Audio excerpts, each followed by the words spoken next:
Presidency ವಿಶ್ವವಿದ್ಯಾಲಯದಲ್ಲಿ 8ನೇ ಆವೃತ್ತಿಯ ಘಟಿಕೋತ್ಸವ ಸಮಾರಂಭ ಆಚರಿಸಲಾಯಿತು.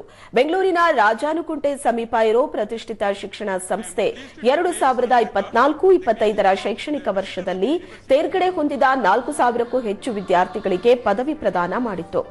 ಪ್ರೆಸಿಡೆನ್ಸಿ ವಿಶ್ವವಿದ್ಯಾಲಯ ಕುಲಪತಿ ನಿಸಾರ್ ಅಹಮದ್ ಅವರ ಅಧ್ಯಕ್ಷತೆಯಲ್ಲಿ ನಡೆದ ಕಾರ್ಯಕ್ರಮದಲ್ಲಿ ಮುಖ್ಯ ಅತಿಥಿಗಳಾಗಿ ಅಪ್ಗ್ರಾಡ್ನ ಸಹ ಸಂಸ್ಥಾಪಕ ಮತ್ತು ಅಧ್ಯಕ್ಷರಾದ ರೋನಿ ಸ್ಕ್ರೂವಾಲಾ, ಗೌರವಾನ್ವಿತ ಅತಿಥಿಗಳಾಗಿ ಎಜುಕೇಷನ್ ವರ್ಲ್ಡ್ ಪ್ರಕಾಶಕರು ಸಂಪಾದಕರಾದ ದಿಲೀಪ್ ಠಾಕೂರ್, ಪ್ರೆಸಿಡೆನ್ಸಿ ವಿವಿ ಕುಲಪತಿ ನಿಸಾರ್ ಅಹಮದ್, ವಿವಿ ಉಪಾಧ್ಯಕ್ಷ ಸಲ್ಮಾನ್ ಅಹಮದ್, ಟ್ರಸ್ಟಿ ಕೌಸಿರ್ ನಿಸಾರ್ ಸೇರಿ ಹಲವು ಗಣ್ಯರು ಉಪಸ್ಥಿತರಿದ್ದರು. ಇನ್ನು ವಿವಿಧ ಸ್ನಾತಕ ಹಾಗೂ ಸ್ನಾತಕೋತ್ತರ ಕೋರ್ಸ್ಗಳಲ್ಲಿ ತೇರ್ಗಡೆ ಹೊಂದಿದ ವಿದ್ಯಾರ್ಥಿಗಳಿಗೆ ಗಣ್ಯರಿಂದ ಪದವಿ ಪ್ರದಾನ, 34 ಸಂಶೋಧನಾ ವಿದ್ಯಾರ್ಥಿಗಳ ಸಹಿತ 32 ಮಂದಿಗೆ ಗೋಲ್ಡ್ ಮೆಡಲ್ ವಿತರಿಸಿ ಪ್ರೆಸಿಡೆನ್ಸಿ ವಿವಿ ಗೌರವಿಸಿದೆ.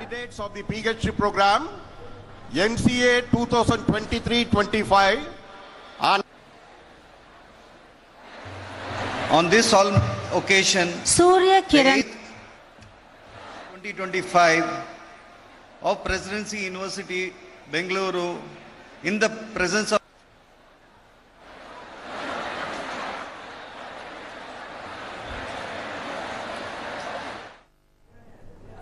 ಇವಿಷ್ಟು ಈ ಕ್ಷಣದ ಸುದ್ದಿ. ಈಗ ಚಿಕ್ಕ ಬ್ರೇಕ್ ನಂತರ FIR ಪ್ರಸಾರವಾಗುತ್ತೆ. ನಮಸ್ಕಾರ. ಈ ವೇಸ್ಟೇಜ್